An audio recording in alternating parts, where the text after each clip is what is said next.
actually grow up and be able to talk about A things people don't dish. talk with me about. An abysmo. Yeah, Yes. I usually don't allow minors in my chat either, but as long as like we stay on topic for now, I think we'll be okay. Hmm. Hmm. Yeah. It's just most people Yeah, would I rather just had not this deal with, silly question. what, because you can't control what other people say, you know what I mean, even if it's your room.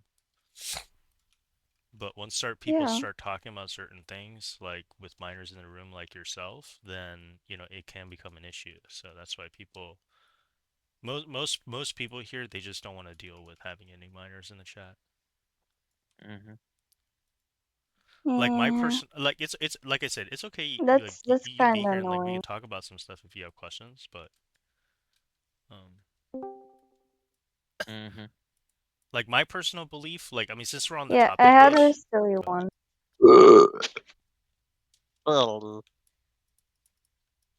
What's that, Hey Dish? man, what's up, guys? Yeah, I had a silly one because I don't really know anything about Catholic religion at all, the Fine. Christianity in general. So I I thought about it and I have a question. Is there a measure you use to um, know what sin is worse than the other? What is the measure if so? Sure. So In for Roman for Catholic, go for ahead. example, yeah, no, go ahead So if you in understood the question. Roman Catholicism, we have a actual like moral theology. Okay. So in Roman Catholicism, there is a pretty rigorous critical method towards arriving at how we consider certain actions, okay, to be good or better than other actions, okay?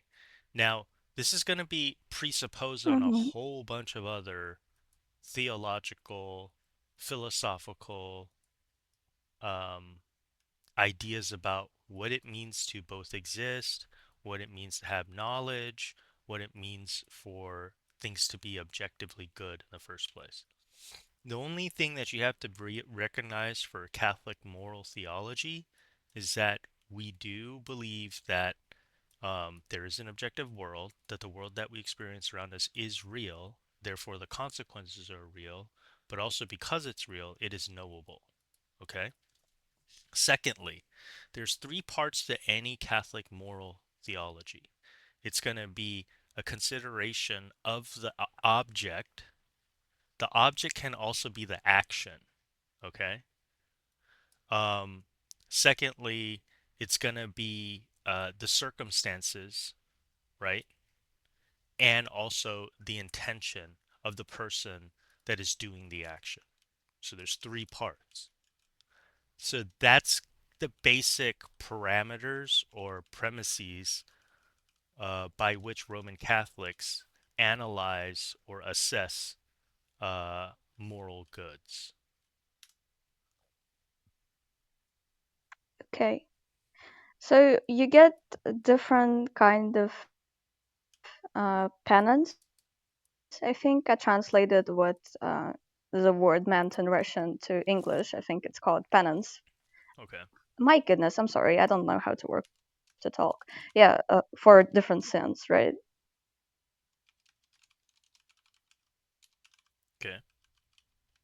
Hmm? That's right, right? Mm-hmm. Okay, so how much worse is the penance of, for example, stealing a letter was intent, or like a candy from the store was intent? How much worse is that from, I guess, okay, let's say killing a person. So stealing versus murder? Yes, stealing a letter, like a candy from the store, it's not that big, right? How much less bad is that from murder with Okay. So intent? for these kind of examples, and I know they're generalized examples, so stealing from candy store and then just basically killing somebody, right? So let's try to do Yes. this, all right? So I wrote in the side chat three components of moral analysis for Roman Catholics. One, the object action, two, circumstances, and three, intention, right? So in the case of both stealing or murder, so let's take stealing first, okay? So the action here is not the candy, okay? The action is going to be the theft itself, right? So it's stealing. So Yes. for number one, stealing is not going to be considered a moral good, or it's going to be, how should I say this? So the object of this particular moral good is claimed to be stealing, okay? What are the circumstances? So this is going to be a consideration of, can you flesh? I know this is an example of someone stealing from a candy store, but would you like to provide a little bit more circumstance, or like what was going on with the situation? Well, it happened in my life quite a lot that I just walked into a store and I saw a candy, but I didn't have any money on me. And my Okay, so you friends don't have like said money. no to Hmm. buy it for me. And I stole it. I just took it and put it in my pocket and left. All right. So in this case, it's candy. No one else coerced you into doing this. This is something that came from you Yes. internally. You made a judgment that since you don't have any money, but you would like to have some candy, having candy is better than not having candy. Therefore, you stole it without paying for it, and then you just left. All right. So third, then, what was the intention? Having candy. There's not really a big like plot behind Hmm. stealing a candy. You So it's just the pleasure of want a eating the candy. candy, right? So, Yeah, like I guess you can put that under gluttony. so in this case, right, if if any of the three components, right, for this moral analysis, according to Roman Catholics, if any one of these is quote unquote morally bad, so to speak, or not the best course of action, then this uh this would fail to be a morally good action. Now, it's kind of confusing here. Like what I'm trying to clarify is that in Roman Catholicism, there's no such thing as like this duality between good and bad. You know what I mean? It's not a really black and white picture. You know, earlier when I was talking about there's like a lot of things that are presupposed according to like Roman Catholic theology, like the fact that things exist. Just so you're aware, things like evil does not exist within like a Roman Catholic worldview. It's just considered to be like a privation of the good. So when we do a moral analysis, all actions are just actions, and we don't determine whether it is good or bad until after, okay? Or, I mean, excuse me, or better or worse until after. So, in this case, Hmm. right, like, you know, theft in general, uh, we see that as a moral norm that is, that we don't hold as a quote unquote good, in general circumstances, like it's part of the Ten Commandments, right? So, but in this case, it seems like you not only had weak circumstances, right? Like you didn't really have a lot of justifying circumstances outside. Um, Yeah.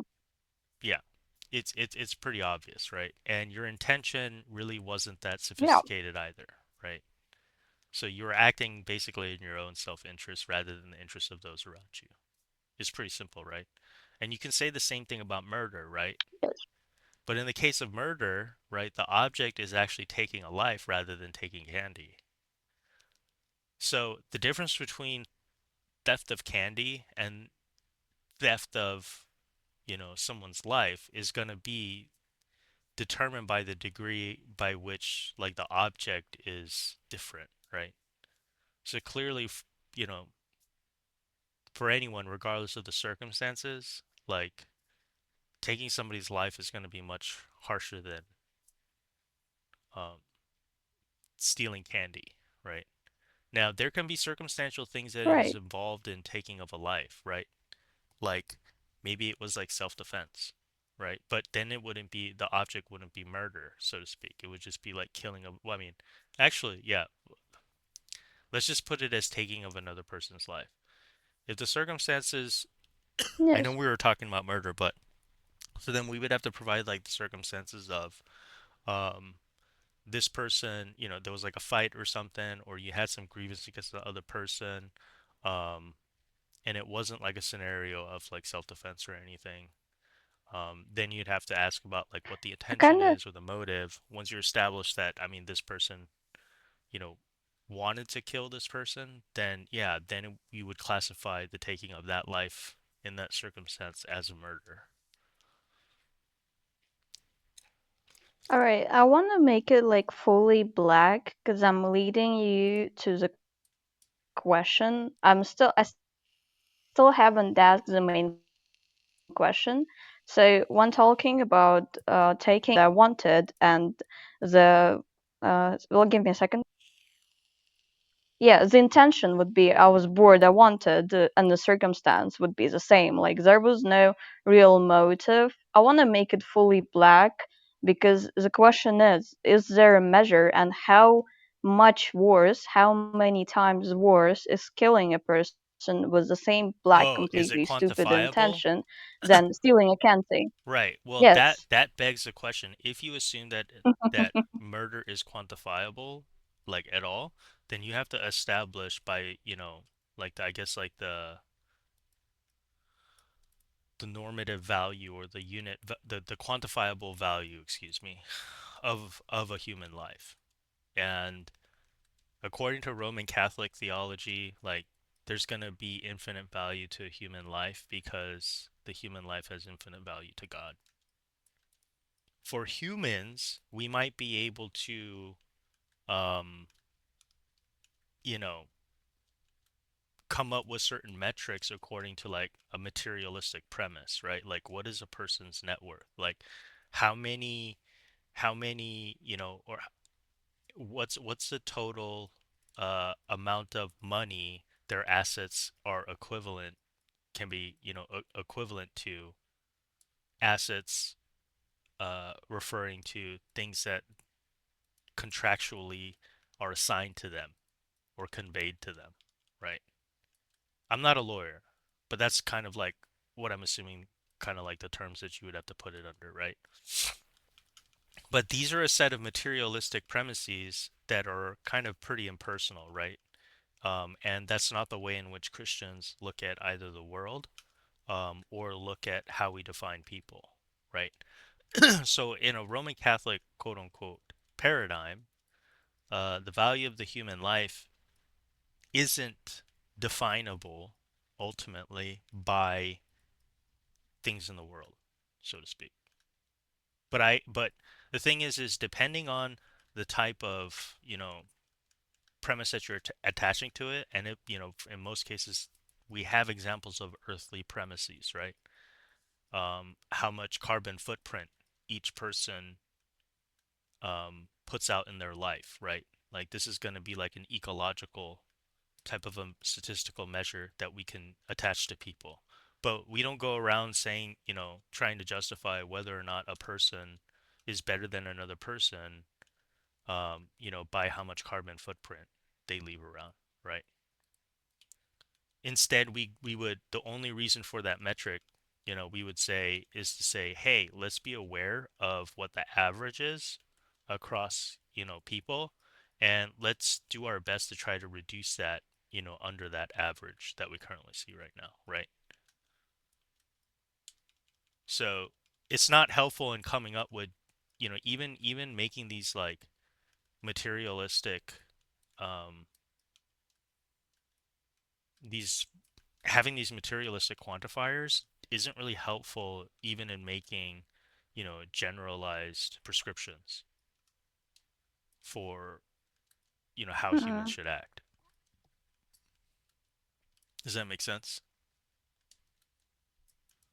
Yeah, just why I was leading you to that, I was leading you to say a number, and I would probably, because in my mind, everything that when believing in Jesus you do bad, is like, is it like counting up? Like if you steal one candy, there's one penance for you, but if you steal like 50 candies throughout your life, and then you come to a church and you go, "Oh, I stole so much," is there a worse penance coming?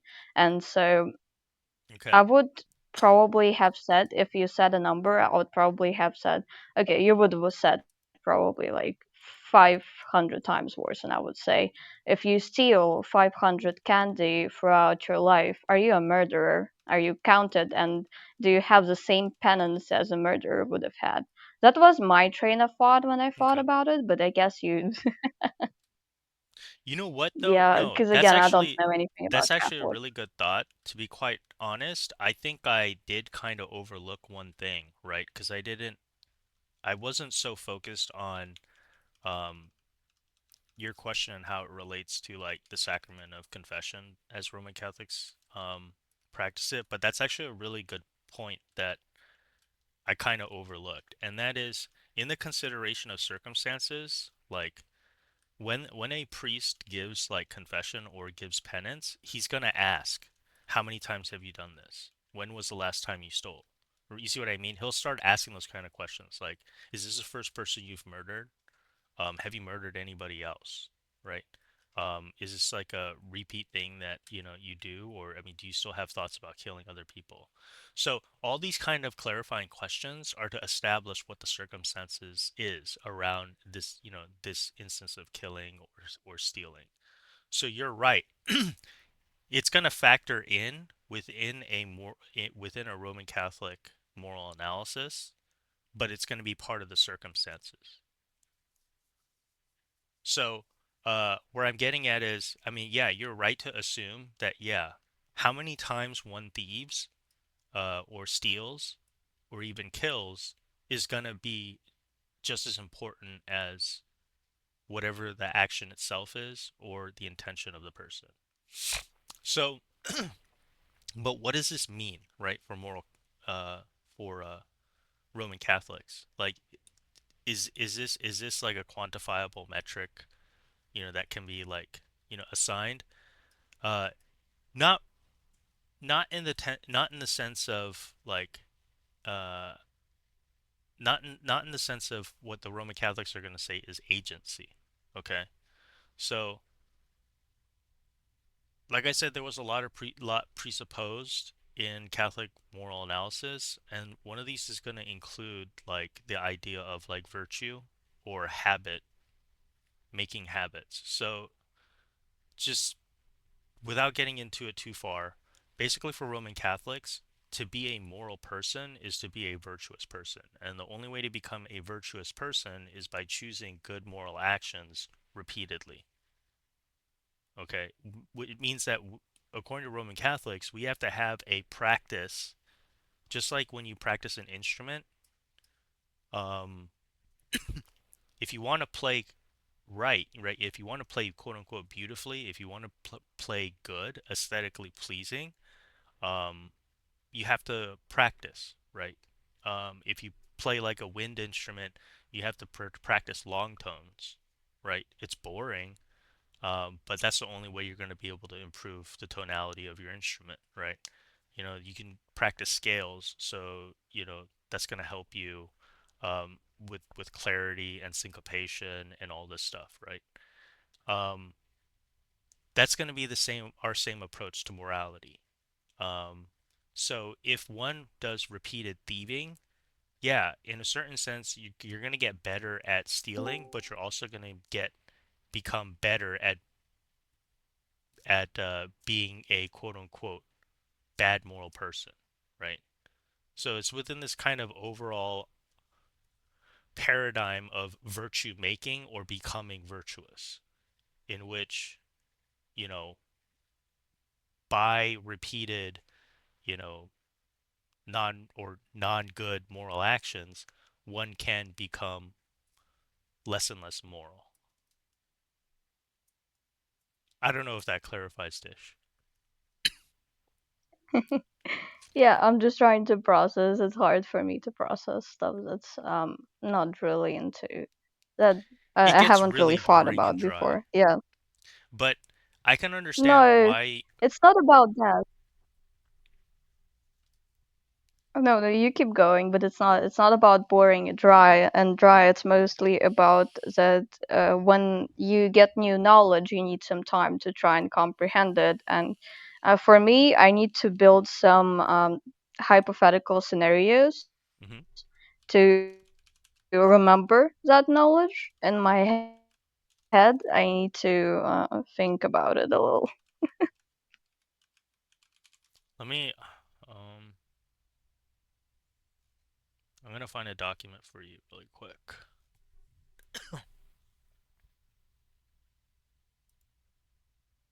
Okay. Speaking of morality, Yeah, I think that clarifies things for me.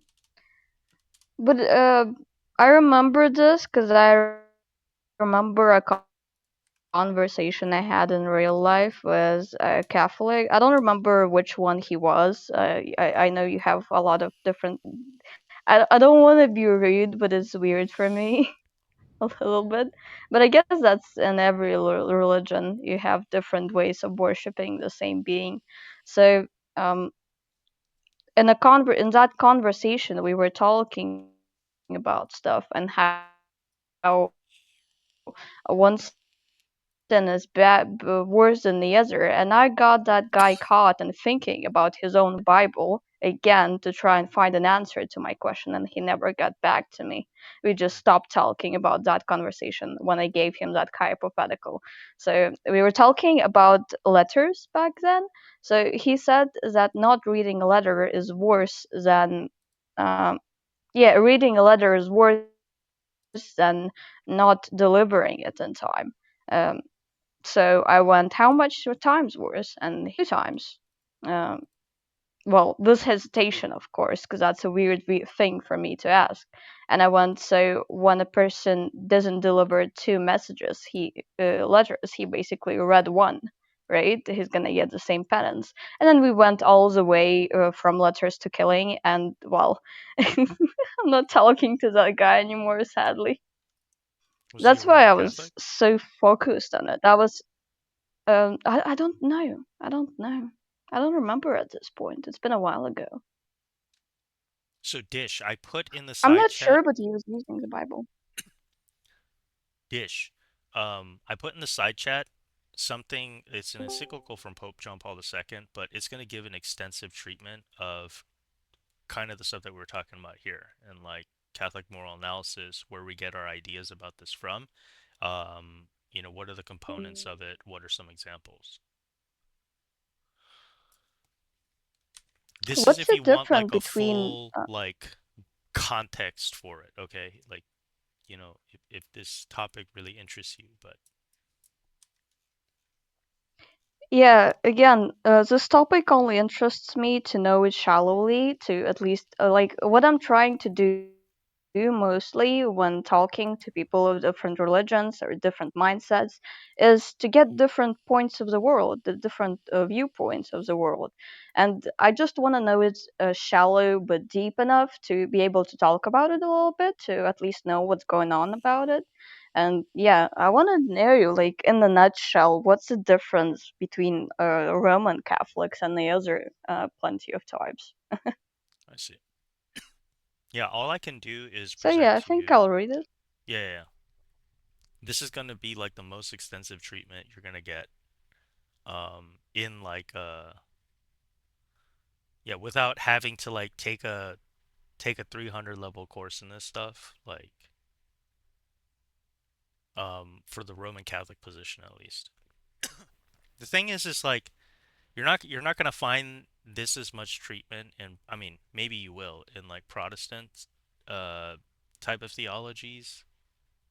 They do kind of borrow from the Roman Catholics. Some do borrow from the Roman Catholics on this. Um, but there's not going to be as much conformity for most of the Protestant churches than you're going to find from like the Roman Catholics. And I honestly don't know Where does? what the Oh Greek no, keep going. Orthodox believe, or how they articulate their moral analysis. Where does your religion originate? Like, how did it end up existing? Roman Catholicism? Mm-hmm. Roman Catholicism is considered historically, and by the Roman Catholics themselves, to be the unbroken chain of custody from the original Christians,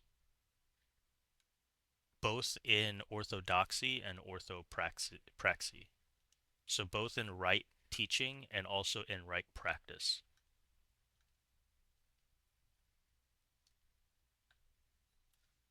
Interesting. Yep. Another question. I think that's the last one. So, does your religion look strictly to people who have believed in other gods? Like, what if I wanna suddenly turn around and go to a Roman Catholic church and believe in your God? But I have believed. I'm a Hellenistic polytheist for a while now. I've been believing in Greek gods. I've been worshiping them. How strictly will the community take me in general? Um, Hypothetically. so the way that the community uh should view this is some of the broader context for what makes a Catholic, or a Christian. Um, the motivating principle here is not going to be the community itself. Um, Christians believe that that it is God Himself through the Holy Spirit that brings people to both His What do you mean church through the and Holy both His Spirit? body. Oh, Okay? I see. Okay, I So see there's what going you're to be saying. some mystical and metaphysical concepts that are going to be the context by which, a Christian or a non-Christian is going to be part of the community or participate in any way. Okay? So an atheist, a polytheist are welcome to participate within the tradition of the community. But there's going to be some components um, to participating within that community um, that are going to be rightfully uh, within the custody of that community.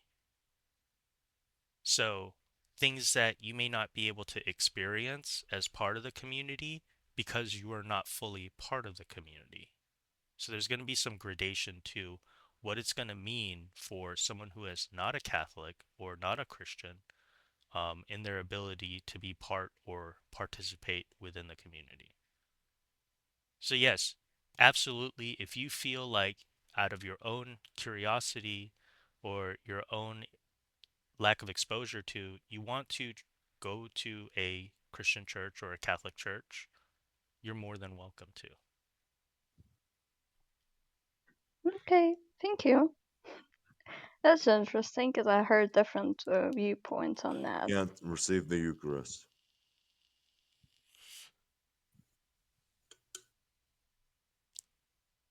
Thank you for this conversation. I've learned quite a lot and I enjoyed it. At least we had a normal talk, unlike most of the conversation as I've had Okay, what here. did you learn?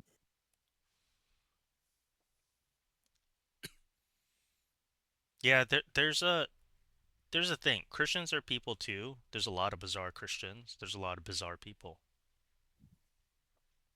Yeah, I get it now. Yeah, what did you learn? Okay, thank you. What did you learn? She's a minor. First of all, I'm just letting you guys know. That's She's from fine, but what did Siberia. she learn? Okay, so if she said, I learned a lot of these things, what did you learn? Why does she have to tell you what she learned? Okay, Who the hell are you, That's man? yeah, okay. I didn't know anything about the Roman Catholics at all Mhm. and their religion in general. So even talking about it a little, I learned about some moral stuff, like how they think about bad morals and all that stuff. So I learned all these things a are lot not. because I did not know anything about the Yeah, religion in this general. no. What you're But I doing, don't think I need to clarify to you what you're I've doing a learned. word concept fallacy. Fight. You don't have to get all combative, dude. That's not the context of the That's conversation. that's okay. Sure, you're a minor. She's just learning. Do you- She had no context. She had no prior understanding, no preconceptions about Christianity or Catholicism, and she wanted to ask specifically about Catholicism. yeah, then all you should have said it's about the papacy.